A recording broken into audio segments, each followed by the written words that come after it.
It means the world. It means the world to me. To be thought of as a candidate for the head coach's role is pretty special. But to be chosen, it's pretty magical.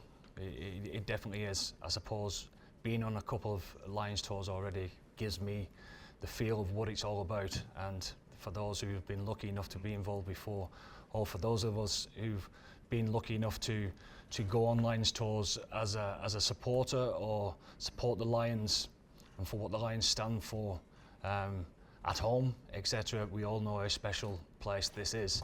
For me to be chosen as the head coach is beyond words. To be honest, I've obviously got a lot of people to thank, Ian and Ben, and obviously the board of the Lions and obviously the selection committee, but also the IRFU, like Ben said, you know, the support that they've given me, Kevin Potts and David Nucifora, and everyone concerned with the IRFU have helped this dream come true, so I'm very grateful. And what would the key principles of a Lions team led by yourself be? Should Australia prepare themselves for the Hertz Arena? I've probably grown up a little bit since then. Probably not as dramatic, you know. No, there won't be any film star roles from myself. Just being myself, and I'm making sure that the team comes first.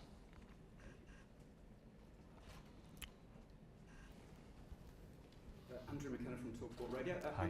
Congratulations. Thanks very much. Ben said that it was a 6-month process to identify you as the person they wanted. How long did it take you to say yes?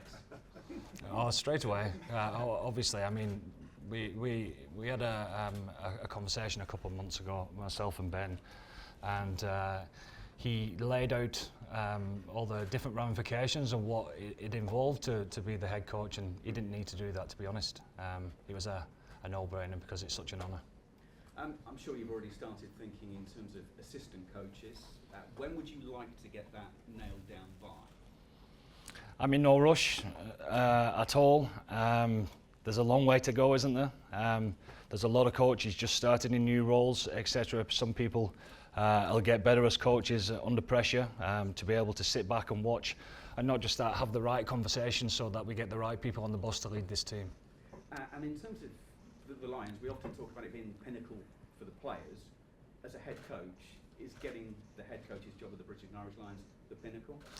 Well, it's the pinnacle for the players, and people will always debate this when you're coming up to World Cups, etc. But it's the pinnacle for the players, because after a World Cup, the next big thing for them to aim to is to get selected for the British and Irish Lions. And from their point of view, it's about the best of the best, you know. And the reason that the camaraderie and the history is so strong and the brand is so strong, because those players want to make sure that they earn the respect of the fellow peers whilst they're on those tours, and that makes them stronger. For me to be part of it as a head coach, I mean, you can imagine how much I'm bursting with pride in regards to that.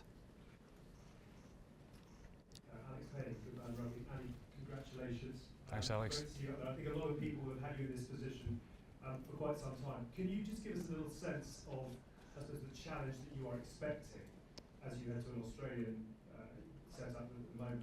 Looks a little bit brothers. How quickly do you think they'll come around? I know Australia more than most of the Australian psyche, personnel, what it's like to tour there. Obviously, I've grown up in Australia quite a bit as far as my career is concerned, and I know that what this will mean to them. As we all know, from a Lions point of view, it's extra special to be a Lion from these shores. But when it comes around every 12 years, and you're lucky enough as a player to be part of that, it's got to be extra special. So it's a huge moment for Australia to be involved as a player and at the top of your form in the middle of those 12-year periods has got to be extra special. So I know the journey over the last wee while, as far as the Australian rugby is concerned, needs a little bit of repair. But the candidates that are talked about by you guys in regards to who's going to be in charge and me knowing firsthand the type of personnel and the quality of player that an athlete that they've got. I mean, we played Australia not too long ago at the Aviva, and it was one of the toughest games that we've faced in the last few years, certainly at home. So I know that they're going to get it right because it means so much. 2025 is going to be a massive year for Australian sport with the Lions coming over.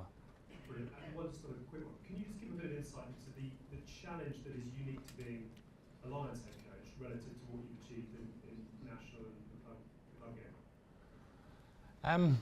I suppose the challenge is, and which is very exciting for me, that there's a blank canvas and there's an organisation in front of the organisation, as it were, to be built, and that's what's exciting for me. A blank canvas to build up a schedule, a backroom staff, a coaching staff, etc., and a playing pool that is extremely talented, and that's for us all to see. You know, I'm excited about the next 18 months to be able to put that together.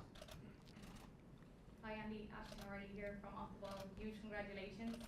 Just in terms of your style as a head coach, I'm sure you've had a lot of experience as a player, and that's probably shaped the way that you do show and lead out there.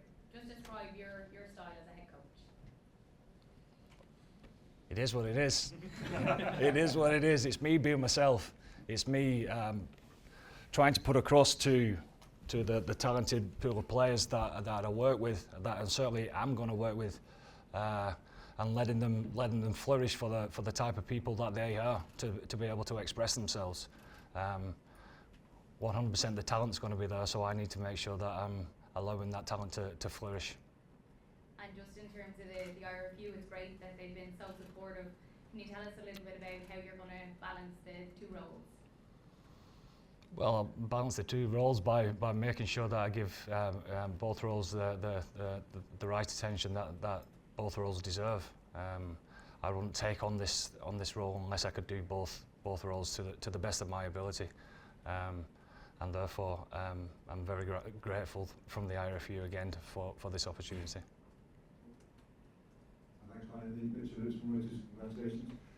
Ben talked about the joy of the Lions, and one of your strengths with Ireland seems to have been bringing the joy and the fun back into the camp. How important is it as part of your role to make sure the players love the experience? Well, there's a fine balance to be had here, because you know, there's a lot of talk about fun and enjoyment, etc., but you don't get fun and enjoyment if you've not got the tactical awareness or technical ability to be able to put the right tools in front of the talented group that we're going to have to be able to express themselves.